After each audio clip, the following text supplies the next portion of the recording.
Does our freedom of speech matter? And if so, how can we best maintain it? That's the topic we're going to be addressing today on Flourish-Meant. I'm your host, Tina Yeager.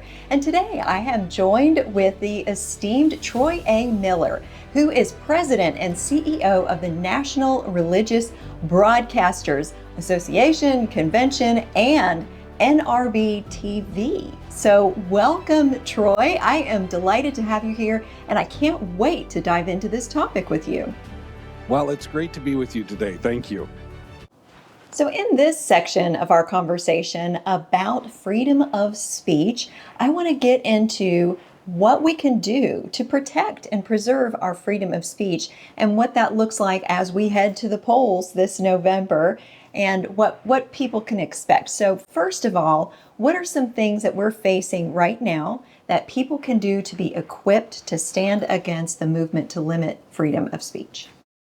Well, first of all, be informed.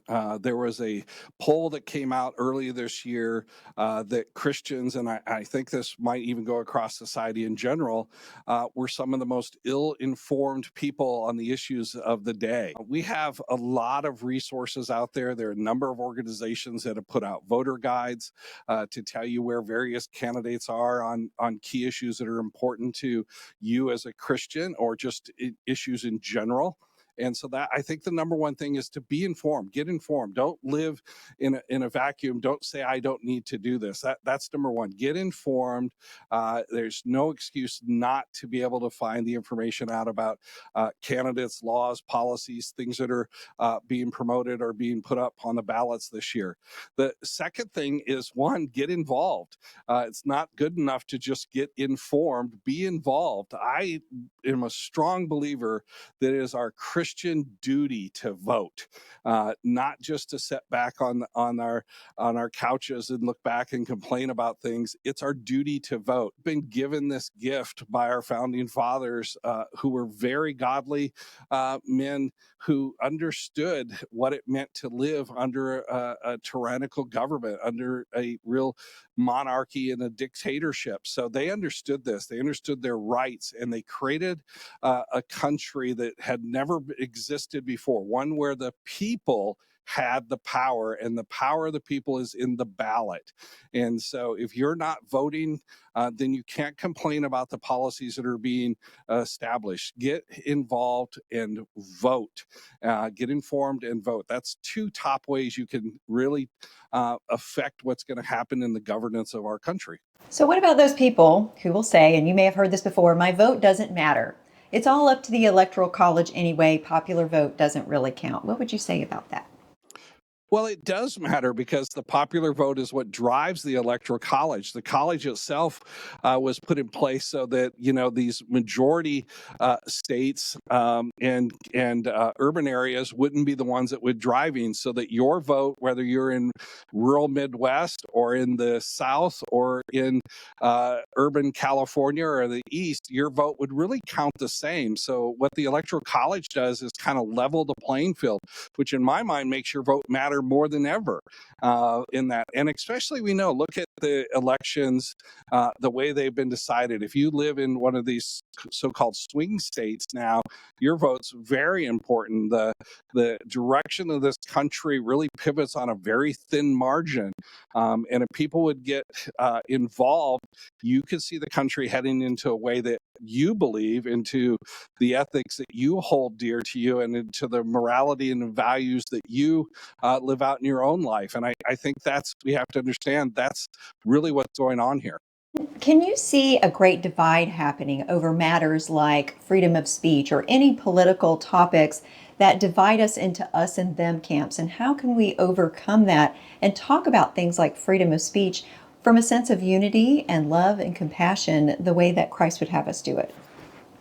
Yeah, and I think that's the key to it. I think, if we take on one side an us attitude, then we're going to be a lot more argumentative. We might even be a little more hateful or disdain in the people we're talking to. But if we understand on our side that it's not an us and them, it is all us, and that we want to have, really logical, rational kinds of discussions and debates. Look, I've talked to some folks that have held positions opposite of mine, understood that, you know what, you have some great ideas there of how to address some of these issues.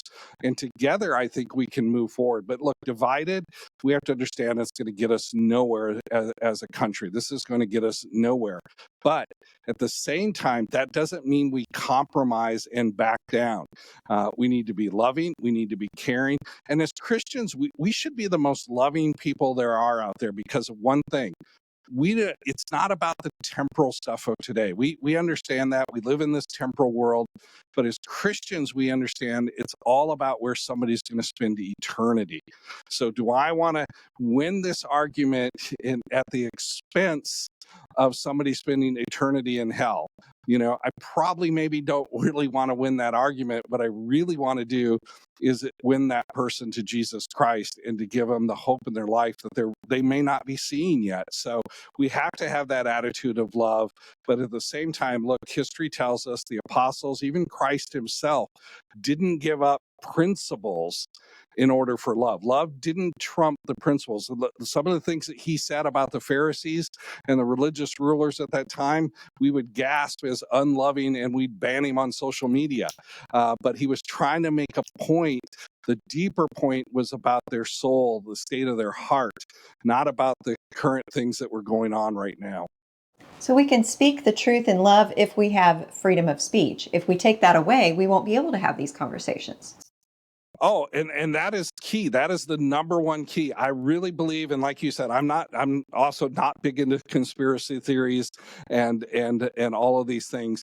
But I do think we've gotten to a point in that the left is looked at, or the very progressives maybe look at, the number one way that they can win is to take away freedom of speech. I don't think it's democracy that's under attack as much as it is our constitutional republic. If we would happen to see a repeal of the First Amendment, we would see just a rapid decline of this country, and we would very clearly move into a dictatorship of the left, and that would just be a disaster. So if we don't protect these rights, if we don't understand these rights, and we lose these rights, there's a lot at stake here. And the irony is the very people that think they're protecting themselves by limiting freedom of speech could actually be putting their own points of view at risk. Oh, you're exactly right. Yeah. When you think it all depends on who gets into power, right? So if somebody else gets into power, the people that don't agree with you and you've held back, then you won't have an opportunity at all to talk. And so, protecting this right, I think the founding fathers just had it so correct, so clear that this became the First Amendment to the Constitution. This became the first thing that they said had to be protected and understood, because without that freedom of speech, without that free press, without the freedom of religion and the free exercise thereof, and without the freedom of assembly and to petition the government, then nothing else really mattered. If those freedoms go away, if they're eroded, then the government will have all of the power. They will be the source of the power. The people will no longer be the source of the power and strength of the government, and that's how we'll operate as a society when that happens. And we're not presenting this information to make people afraid, because there's a difference between being aware and acting out of what is really what you have equipped to be able to do about it, and being afraid. So, what again are some things that we can do that steers away from fear and toward flourishing? Well, look, again, be in prayer first as Christians. Number one, be in prayer. Be constantly understand it as Christians that our source comes from God. And as we prayed at the beginning, we understand God is sovereign. He is seated on the throne. That's number one as Christian. We have to understand who we are in Christ to begin with. And then second, we really do have to understand that what we're trying to do is not about us. It's not about power struggles. It's really about society in general. Because look at some of the messaging that's happened today.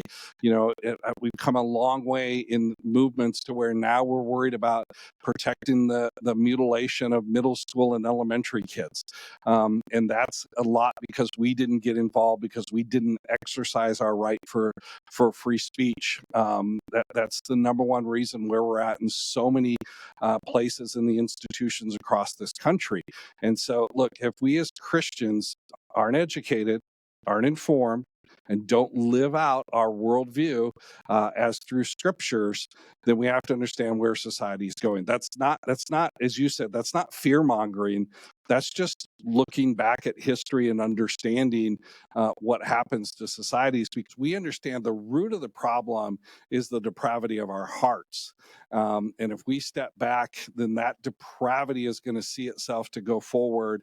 And a lot of people are going to suffer over this. And if we really love our neighbors, we don't want to see that kind of suffering. And history has shown us in every society that has taken away those freedoms, suffering follows. Thank you so much, Troy. This has been such a great conversation, and I know that you have a wealth of information and resources available through National Religious Broadcasters Convention Association and NRB TV. Can you let people know how they can stay connected with you and all of those amazing resources? Yeah, you can search NRB on all of the major social media platforms, NRB CEO on X, and you can follow us for what's going on in the culture today. You can also be aware of all of the issues that we're covering on nrb.org. And our annual conference will be in February 24th to the 27th in Grapevine, Texas. So come down and join us. It's not just for Christian communicators, it's for everybody who wants to communicate the gospel in today's media world. I hope that all of you listening and watching were educated, informed, equipped, and inspired to do something about protecting your freedoms, including your freedom of speech. And of course, I also hope that you will hit subscribe and come back for the next episode of Flourishment.